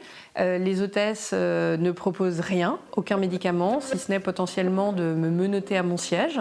Et les 4 heures qui vont s'en suivre jusqu'à l'escale à Dubaï sont absolument effroyables. À son retour à Paris, la phobie gagne encore du terrain. Karen ne supporte plus d'être enfermée nulle part. Le moindre tunnel devient une angoisse. Les parkings souterrains, un calvaire. Sans parler des ascenseurs. J'avais l'impression de devenir folle, en fait. Moi, c'était ça qui me marquait. L'impression de ne plus me maîtriser et de maîtriser ce que je faisais et ce que je pensais et ce que j'éprouvais. Devenue incapable de voyager, la journaliste ne peut plus travailler. Elle décide alors de suivre une thérapie EMDR et comprend grâce à cela que sa plongée au Mexique a généré un fort stress inconscient et que son cerveau n'a pas supporté d'être à nouveau confronté à une situation identique lors de la plongée suivante. Sa mémoire traumatique a été réactivée et c'est ça qui a déclenché sa claustrophobie. L'EMDR a pour moi été très efficace. Après la première séance, quelques jours plus tard, je devais partir en reportage à Lille, 54 minutes de TGV. Ça n'a pas été une partie de plaisir, mais en tout cas, je l'ai fait. Et c'est en fait 2 mois plus tard, on est parti en Égypte. C'était un voyage qui était planifié avant toute cette folie de la claustrophobie. J'ai pris 9 avions et j'ai eu l'impression d'être normale, en tout cas d'être redevenue moi-même. Je dois dire que c'est vrai que ce n'est pas une technique pour les petites natures. C'est-à-dire qu'il faut être prêt à revivre les choses et vous les revivez intellectuellement, mais aussi physiquement. Moi, je me souviens d'avoir les mains moites, d'être en sueur, d'être en larmes. En tout cas, moi, c'est ce qui m'est arrivé et ça a été salvateur. 5 séances ont suffi à Karen pour être définitivement libérée de sa claustrophobie. En 15 ans, elle n'a plus jamais fait de crise d'angoisse. Comme elle, tout le monde peut être réceptif à l'EMDR car cette thérapie fait appel à nos capacités innées d'auto-guérison et permet de venir à bout de très nombreux traumatismes, des plus simples aux plus complexes.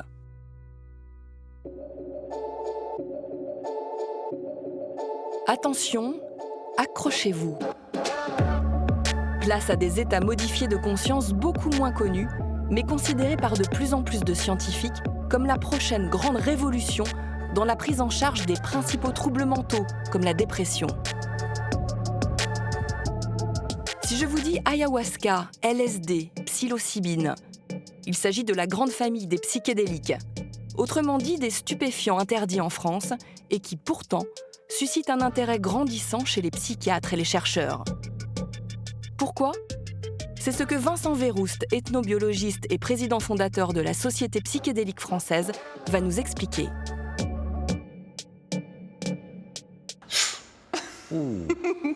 Monsieur Vincent, bon, merci Vincent de venir ici. Alors déjà, c'est quoi des psychédéliques ? Les psychédéliques sont des substances chimiques issues du monde vivant ou de la chimie qui agissent sur le cerveau et qui, en fonction des doses, provoquent des effets sur le psychisme, tels que des phénomènes hallucinatoires, la distorsion des modalités sensorielles, la libération de souvenirs enfouis, la libération d'émotions et parfois des expériences de type mystique ou spirituel. On n'a jamais observé de comportement compulsif d'auto-administration, ni chez l'homme, ni chez l'animal. Les psychédéliques seraient donc des stupéfiants sans dépendance. Et cela s'explique. Pour schématiser, une drogue qui rend addict, comme le tabac, la cocaïne, l'héroïne, stimule dans notre cerveau les récepteurs de la dopamine et le fameux circuit de la récompense. On prend sa dose et quand on est en manque, on recommence sans pouvoir s'arrêter durablement. Concernant les psychédéliques, ce sont d'autres récepteurs qui sont impactés, comme ceux de la sérotonine. La dopamine n'entre pas en jeu. Donc non seulement ça ne crée pas de dépendance, mais en plus ça semble pouvoir libérer des dépendances. La psilocybine, donc, qui est le principe actif des champignons hallucinogènes, a été testée dans le traitement du tabagisme, avec des résultats assez épatants. Il a été aussi testé sur des personnes alcooliques, avec des résultats épatants. Et ça récemment, il y a moins de 10 ans. Il semblerait qu'on soit pas loin d'une révolution thérapeutique pour un certain nombre de maladies, et notamment la dépression. Absolument, mais ce n'est pas non plus une surprise parce que des recherches ont été menées depuis longtemps, depuis plus d'un siècle en fait. En tout cas, une vingtaine de personnes qui souffraient de dépression résistante, c'est-à-dire pour lesquelles les médicaments conventionnels n'arrivaient pas à soulager la dépression. En une prise, tous ont vu les symptômes de la dépression fortement chuter.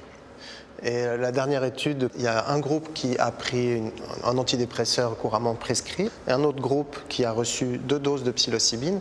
Et l'effet antidépresseur a été immédiat, beaucoup mieux toléré, avec beaucoup moins d'effets secondaires néfastes. Donc il a fait au moins aussi bien que l'antidépresseur classique. Est-ce que dans la famille de psychédéliques existe plusieurs substances actives ? Chacune traite une maladie particulière ou c'est juste une molécule pour tout ? Oui, en fait, ce qu'on appelle les psychédéliques classiques partagent un même mode d'action dans le cerveau, donc une expérience relativement comparable. On parle d'une efficacité transdiagnostique. On a parlé de la dépression. Anxiété. Anxiété, bien sûr. Anxiété associée au diagnostic de cancer, où il y a eu des essais cliniques qui ont été absolument stupéfiants, si j'ose dire, dans leur efficacité. Les troubles obsessionnels compulsifs, l'anorexie mentale. Et ce n'est pas tout, car les bienfaits des psychédéliques sont si puissants sur le plan cérébral qu'il pourrait ouvrir une porte vers de tout nouveaux traitements contre les maladies neurodégénératives. Avec l'âge, et notamment dans les maladies neurodégénératives comme l'Alzheimer, il y a des déconnexions des neurones entre eux. Là, avec la psilocybine, des champignons hallucinogènes, on a remarqué que les neurones se reconnectaient, c'est-à-dire qu'on réactivait cette neuroplasticité. Là aussi, si on arrive à faire reconnecter des neurones chez les malades d'Alzheimer... Et ça aide aussi pour la mémoire. Et aussi pour la mémoire, c'est aussi révolutionnaire. Et non seulement on peut parler de neuroplasticité, mais aussi de neurogénèse qui a été observée in vitro. Donc, ça veut dire que des nouveaux neurones vont pousser. Oui, et c'est pourquoi une équipe des Pays-Bas va proposer un traitement expérimental aux personnes qui souffrent de la maladie de Parkinson, qui est une maladie neurodégénérative aussi, donc pour voir à quel point ça améliore leur qualité de vie, et notamment les symptômes dépressifs et anxieux, mais aussi tester si ça n'a pas un effet sur les troubles somatiques. Mais ça c'est incroyable, ça devrait être quand même au moins prescrit par le médecin. Est-ce qu'on peut dire que c'est peut-être le médicament du futur ? C'est très certainement des médicaments du futur, mais des médicaments d'un nouveau type. Si les psychédéliques sont encore considérés comme des stupéfiants, c'est parce que la France a signé en 1971 une convention internationale réglementant les drogues sans distinction. Mais il semblerait que certaines substances aient été glissées là un peu trop vite. Eh bien, figurez-vous que le Conseil constitutionnel vient justement de définir ce que c'est qu'un stupéfiant. Donc, ce qui justifie le classement d'une molécule ou d'une plante sur une liste, c'est le fait qu'elle provoque une pharmacodépendance et le fait qu'elle provoque des problèmes de santé. Or là, il semblerait que les substances psychédéliques figurent par erreur sur la liste des stupéfiants. Donc, ce serait effectivement une bonne chose qu'il y ait une réforme de la politique publique en France en matière de drogue. Si ça marche aussi bien que ça, est-ce que ça veut dire que la Haute Autorité de Santé, toutes les autorités de santé en France qui doivent autoriser des médicaments travaillent dessus? Est-ce que des laboratoires travaillent dessus? La plupart des avancées se font aux États-Unis, en Angleterre, en Suisse, en République tchèque, en Allemagne. En France, aucune administration sur l'humain n'a encore commencé, mais c'est prévu. C'est quoi les délais pour imaginer qu'on puisse avoir des traitements en France ? C'est très difficile de vous répondre, mais on peut espérer que les premiers essais cliniques démarrent d'ici quelques mois ou 1 an maximum. Merci beaucoup, Merci Vincent. beaucoup. Et on va voir maintenant que Mathias et sa maman ont vu leur vie complètement bouleversée, positivement, par la prise de psychédéliques. Ce dimanche, il l'attend, fébrile. Corinne revient d'un pays où, pour la 2e fois de sa vie, elle a vécu une session psychédélique de 8 heures. Un voyage à haute dose, encadré par un thérapeute. Oh là là. Qu'est-ce que ça fait du bien. C'est un tour de cosmos.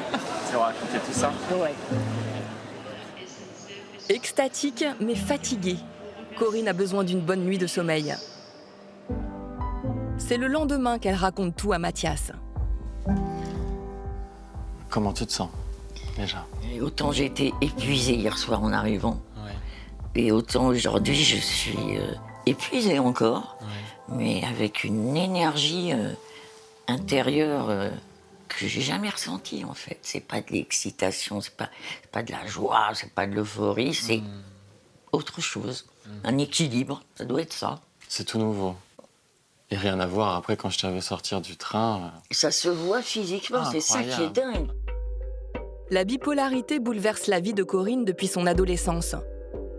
Une humeur inconstante, des montagnes russes émotionnelles, une inadaptation au quotidien qui impacte toute sa famille. Mathias, son fils photographe, en a fait un livre. En couverture, une spore de champignons, comme un œil ouvert. Et une touchante confession de sa mère lors d'un séjour en hôpital psychiatrique. Noël approche à grands pas et moi je croule sous le poids d'une culpabilité inutile. Je me hais, ne vous mérite pas. Me voilà anéanti, échoué aux urgences de l'hôpital le plus proche. Le cœur brisé, inutile, je me sens indigne d'être ta mère, méprisable et plonge dans la mélancolie. Les premières pages égrènent des photos de Corinne en clinique, le visage marqué, éprouvé par un cocktail d'antidépresseurs et même des séances d'électrochocs. Pour moi, je n'allais jamais guérir. Corinne prend notamment des pilules de lithium, aux lourds effets secondaires. Tremblements, somnolence, confusion, pensées suicidaires, que décrit très bien le président de la Fédération française d'addictologie, le psychiatre Amine Benyamina. Ce qui est très important, c'est que nous avons vécu une grande époque des médicaments qui ont soigné, mais qui nous rendent malades. Pour certains, notamment par exemple les benzodiazépines, les opiacés, ce sont des médicaments qui sont extraordinaires. On les utilise pour l'anesthésie, pour la douleur, ils sont fantastiques. Simplement, ce sont des médicaments qui peuvent nous rendre malades.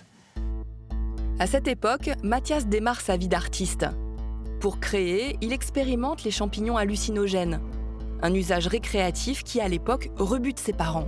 On était effrayés, ton père et moi, au départ. Oh oui, du coup, tout le monde, hein, c'est normal, toute la famille. J'ai eu peur, je me suis dit, mais qu'est-ce que je sais plus ce que je t'ai dit, mais oui, parce que mon fils, tu te drogues. Ce qui était incroyable, c'était que les lendemains, à chaque fois, je me sentais parfaitement équilibré, beaucoup d'énergie, j'avais envie de faire, je me sentais bien dans mon corps, etc. Et je me suis dit, c'est quand même étrange pour une drogue que ça fasse ça le lendemain. Normalement, ça fait plutôt l'effet inverse. Et après, je me suis dit, tiens, peut-être que ça peut l'aider. Là, tout s'est réveillé d'un coup. Quel bain de jouvence. Corinne se déleste enfin d'une partie de son anxiété. Elle apprend à renouer avec les petits riens du quotidien, jusqu'ici insurmontables, comme faire la vaisselle. Ça ne pèse pas. Ouais, c'est pas une montagne. Ça ne pèse plus. Oui. J'ai l'impression de commencer une nouvelle vie, en fait. Oui, c'est une renaissance, finalement. Oui. Ces effets, elle les entretient avec un mini-dosage de champignons pris en poudre 2 fois par semaine. Sa prochaine grosse session aura lieu dans 4 mois. Mais comment ces thérapies encadrées par du personnel médical se déroulent-elles concrètement ?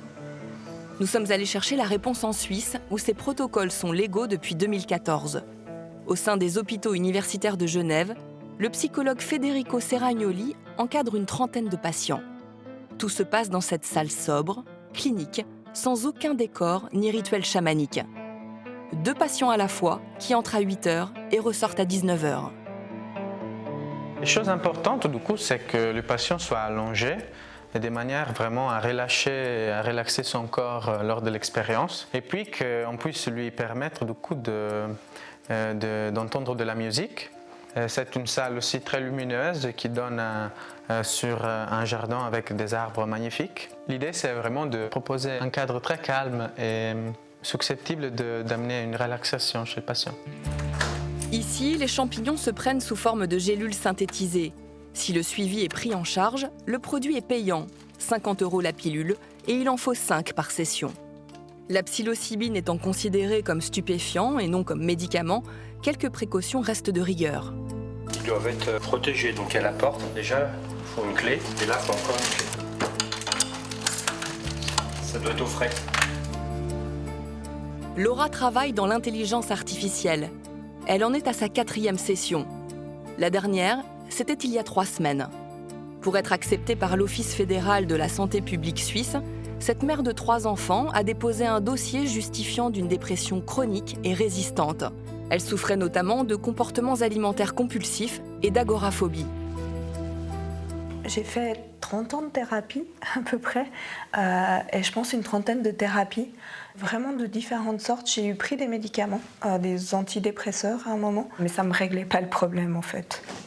Avant sa première prise de champignons, Laura s'est préparée pendant 4 mois lors d'entretiens avec Federico Seragnoli. On parle justement de psychothérapie assistée par psychédélique. Le psychédélique est un outil pour donner une expérience très intense, émotionnelle et introspective au sujet.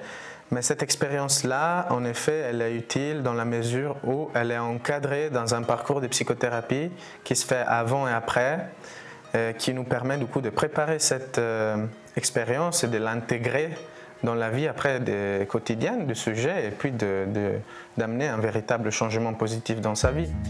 Très réticente envers toute prise de substance, Laura a dû lâcher prise.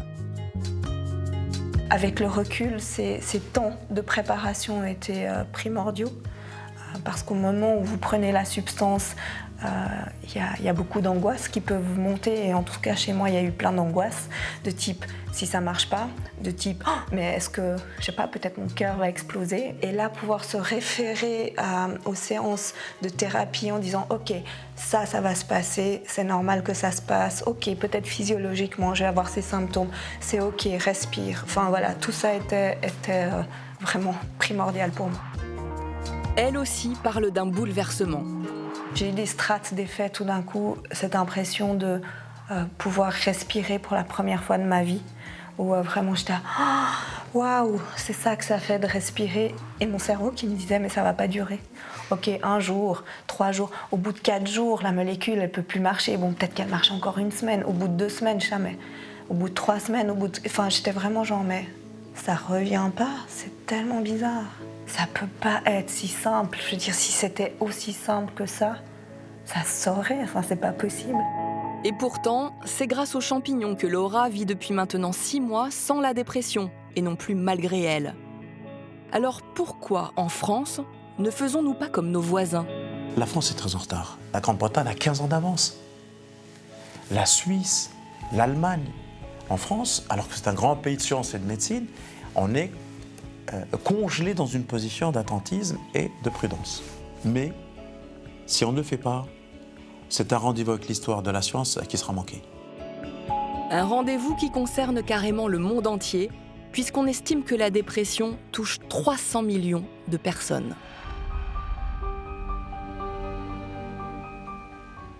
Pour la dernière partie du voyage d'Adriana et de Michel, nous nous sommes demandé si les bienfaits qu'on prête parfois à certains états modifiés de conscience ne pouvaient pas comporter certains dangers, ouvrir la porte vers le charlatanisme.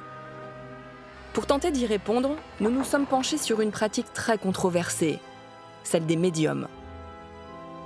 Alors oui, bien sûr, vous devez être nombreux à lever les yeux au ciel et il est bien normal d'être sceptique. Mais ce qu'Adriana et Michel ont vécu ce jour-là ne risque pas de s'effacer sitôt de leur mémoire. Nous avons donné rendez-vous à Anne Tuffigo dans une maison désaffectée en région parisienne. Ancienne professeure agrégée de lettres modernes, elle se dit médium depuis 15 ans. Elle travaille sur photo. personne en question, c'est celui-là. La grand-mère d'Adriana. La première chose que j'entends, Adriana, c'est vous avez dit grand-mère et elle dit pratiquement maman en fait. Elle dit c'est une erreur de dire que je n'étais que sa grand-mère. J'ai veillé sur elle toujours et j'ai eu plus que ça encore comme rôle. Je suis le pilier de cette famille. Cela commence doucement avec ce qui peut encore s'apparenter à des généralités. Sauf que rapidement...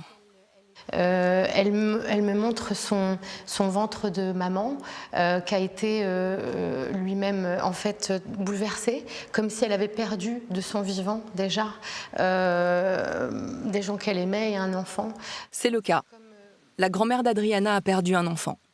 Elle dit qu'il n'y a pas eu de revoir. Vous n'avez pas pu vous dire au revoir. J'ai un homme pratiquement de la même génération qu'elle tient par le bras comme ça.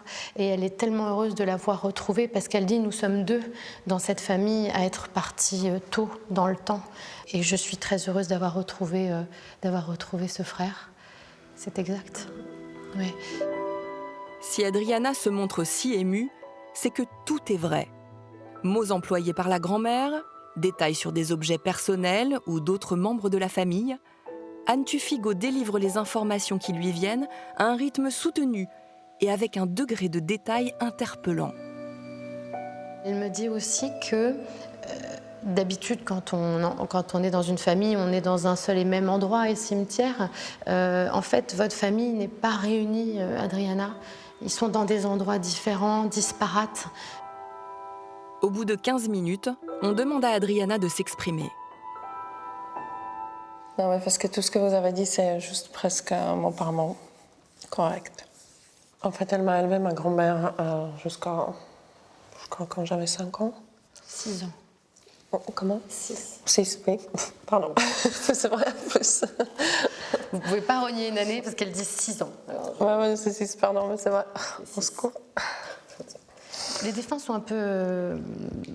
Je me laisse porter par ça, dans l'occurrence. Ouais, je comprends pas comment ça marche tout ça. Adriana est d'autant plus désarçonnée qu'elle nous a affirmé n'avoir jamais parlé de tout cela, ni dans des interviews, ni dans son autobiographie publiée il y a quelques années. Bon, tu en penses quoi?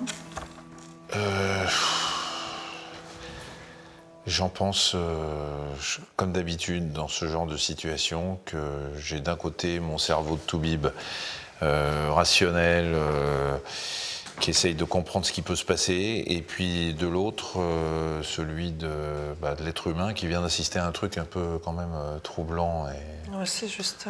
et émouvant. Et comme beaucoup de choses, je ne comprends pas, mais c'est pas pour ça que je rejette. Donc voilà, vous avez...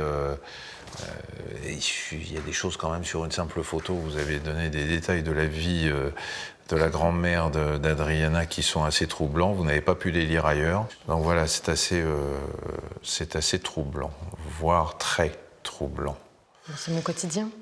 Ouais, mais pas le nôtre. Je l'entends. Et puis je voudrais insister sur une chose, c'est que j'ai été un témoin très objectif et très observateur. Parce qu'on peut se dire aussi que à chaque fois que vous allez dire quelque chose à Adriana, vous allez regarder son visage, ses expressions, qui vont vous permettre, en ayant un petit peu de psychologie, de vous dire que vous avez tiré sur le bon fil et que là, vous allez y aller.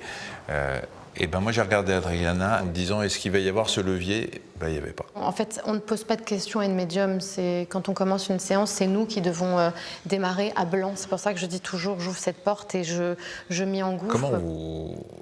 D'abord, comment vous avez découvert cette faculté que vous avez Je viens d'un milieu tout à fait agnostique, où on ne croit en rien et on n'a jamais prié Dieu. Mais depuis petite, je percevais des présences et j'ai tout mis dans une grande boîte à oubli jusqu'à la mort mort tragique de ma mère. Et alors là, comme un catalyseur, parce que les drames sont souvent des catalyseurs dans une vie, j'ai commencé à voir de façon pêle-mêle toutes ces présences, tous ces messages qui se sont vraiment affinés. Et j'ai décidé de changer de vie, parce que j'enseignais, et j'ai décidé de me consacrer à tous ces gens qui ont besoin de créer un pont de communication. Et vous sentez que vous êtes dans un état différent pendant cette lecture? Je m'oublie. Il faut accepter d'être simplement un outil. La médiumnité, c'est qu'un outil de transmission. Je ne fais ce métier que pour changer cette image d'obscurantisme et d'occultisme qui est liée à quelque chose de sectaire aussi.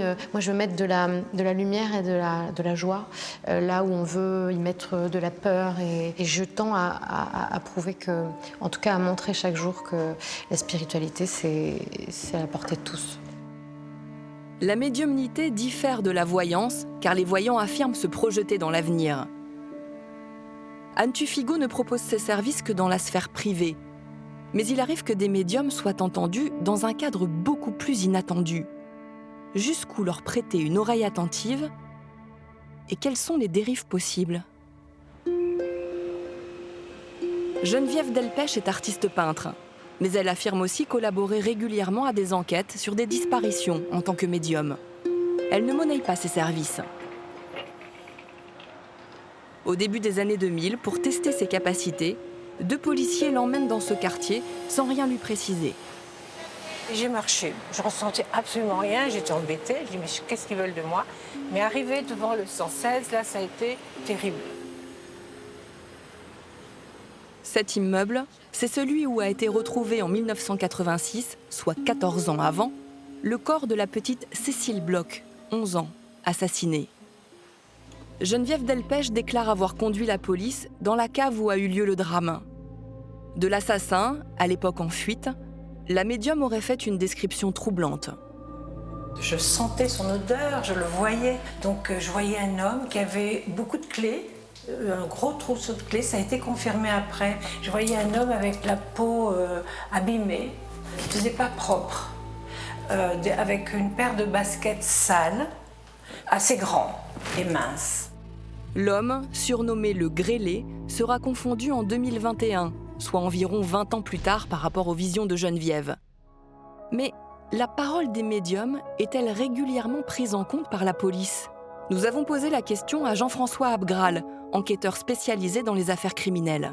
Effectivement, pour quasiment toutes les enquêtes criminelles, dès qu'elles sont médiatisées, ça suscite des intérêts. Et oui, j'avais eu, en tant que directeur d'enquête, beaucoup de contacts, de sollicitations de la part de médiums. Est-ce que toutes les visions des médiums sont systématiquement vérifiées par les enquêteurs? Oui, on le fait. Ça ne coûte rien.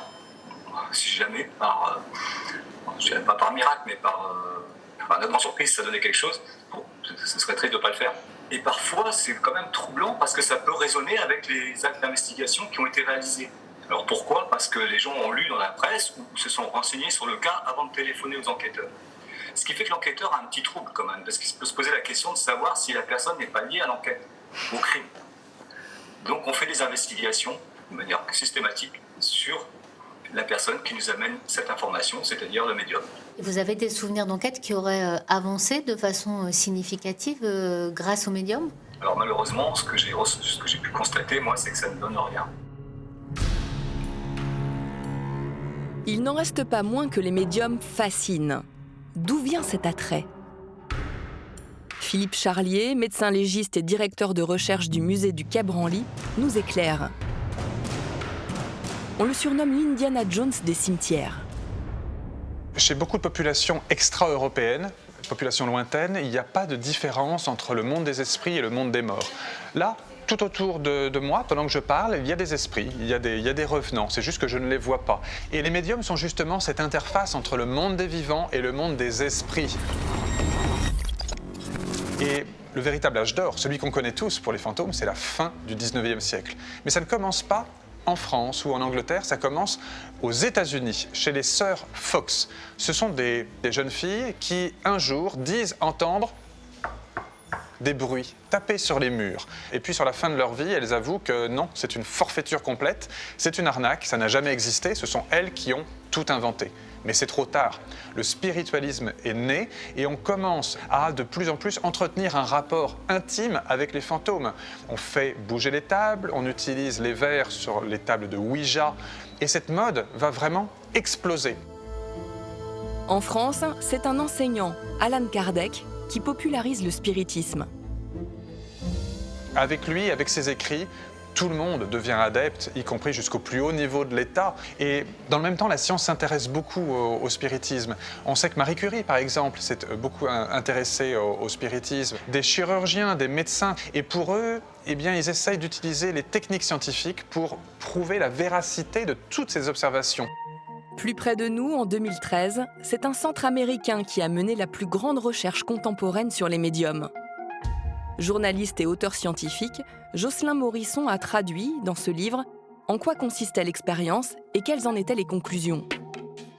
Donc les expériences de l'Institut Windbridge, en fait, ont porté sur une vingtaine de médiums. Il y a eu à peu près plus de 100 personnes qui étaient consultantes, qui venaient consulter pour un de leurs défunts.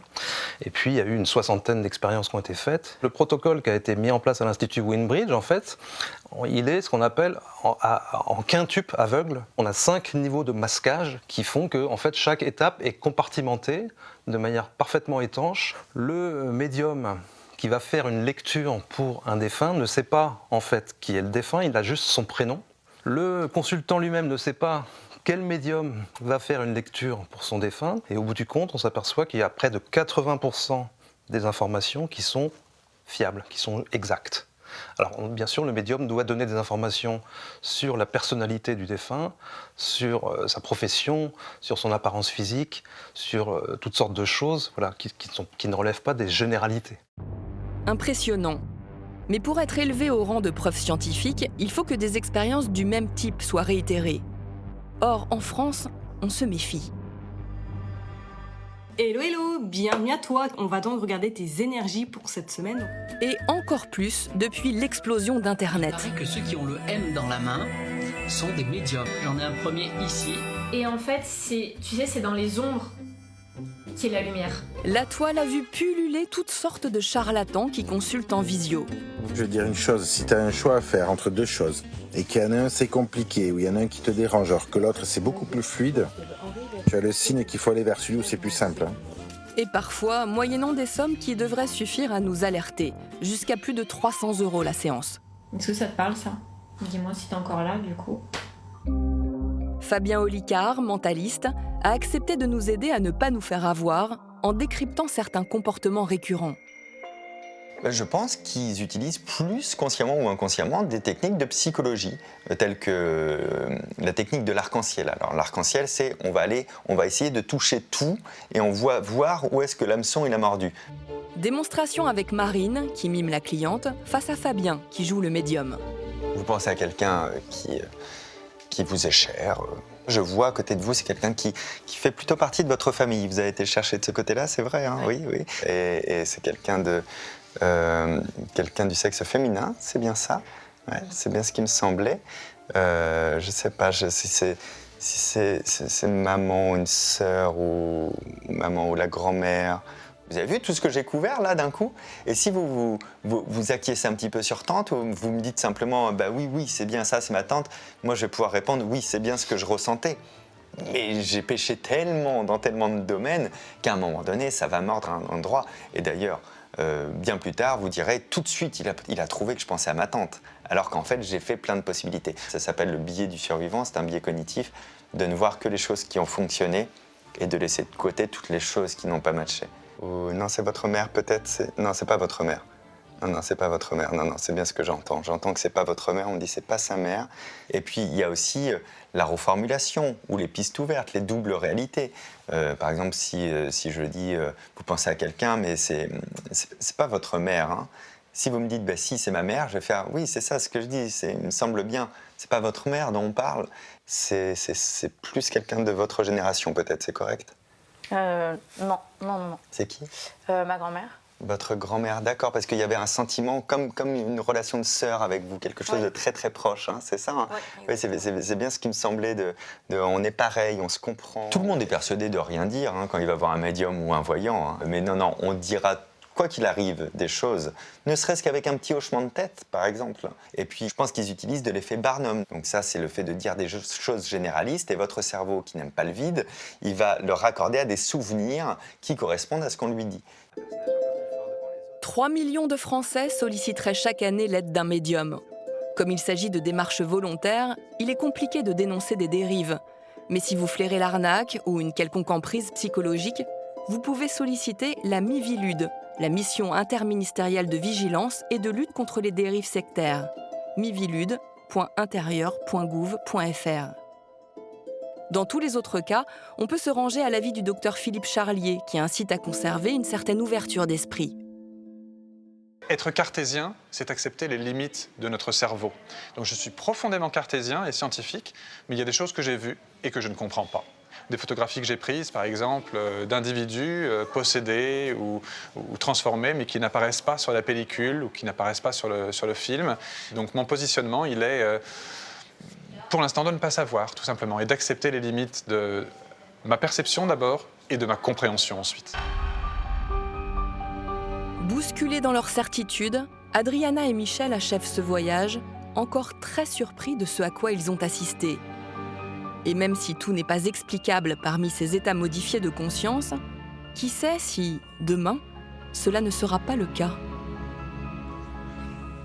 Tu sais, ce qui m'impressionne, c'est quand on sait que 6 Français sur 10, près de 6 Français sur 10 croient au monde occulte. Ça veut dire que t'imagines le nombre de charlatans qui doivent se faire une fortune avec cette croyance. Et en plus, ça a été aggravé par la crise sanitaire.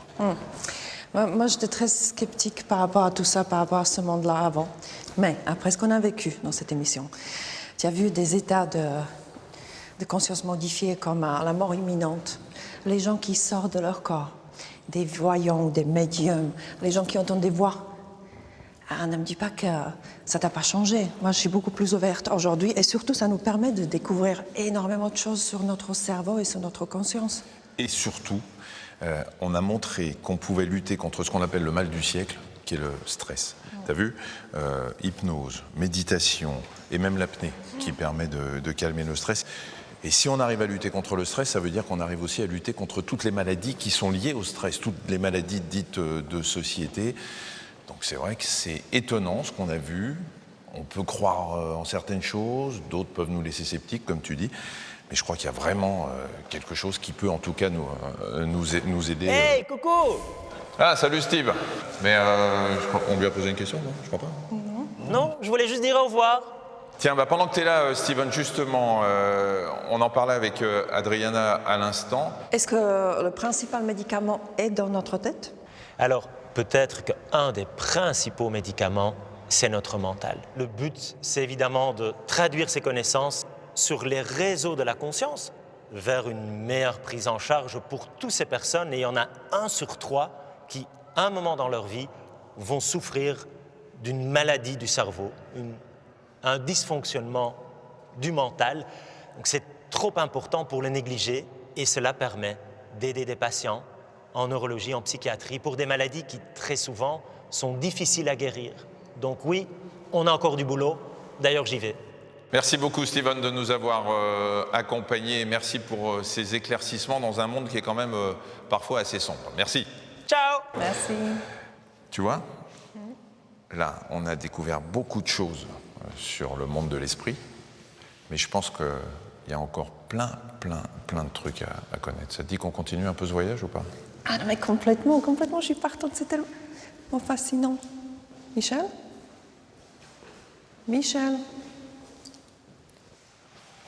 Adriana.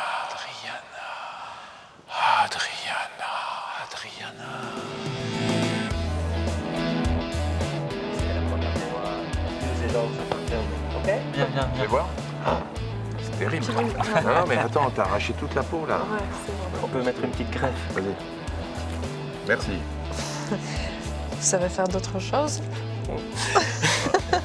Adriana. Est-ce que vous avez n'importe quoi? C'est limite. Non, mais c'est toi. Mais non, c'est pas moi. toi, Même tu toi, tu ris en la l'interprètes posant. mal.